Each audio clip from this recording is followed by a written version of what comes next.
Forget the tweets for a second. We're going to deconstruct the operational engine that actually runs his empire.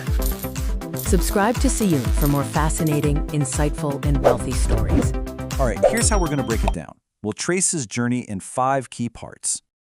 Okay, so it all starts here. His whole strategy is built on this hands-on engineering mindset from childhood. So, check out this trajectory. He goes from software to fintech, then makes this massive jump to aerospace. And at 22 million, that wasn't just a payday. It was the seed money for everything that followed. This is where things get really interesting. This capital let him fund something that seemed impossible, his own rocket company. And this just says it all, right? A super hands-on, relentless approach right from the very start.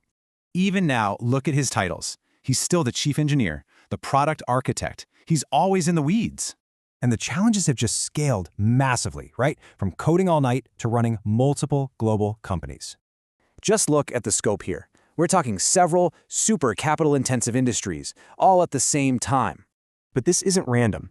He finds a stagnant industry and then applies his playbook to shake things up. So at the core of it all is this process his execs call the algorithm. Let's get into it. So this is the how behind the speed. It's 5 steps: question, delete, simplify, accelerate, and automate. And his management style, that evolved too. He went from scrappy founder to a really decisive top-down leader. So here's the repeatable playbook. Find a slow industry, attack its core problems, and then just scale like crazy. So what's the big takeaway for managers? It's really a blueprint for leading with an engineering-first mindset. Which really leaves us with one big question. Can this playbook actually be copied? Or is it just one of a kind?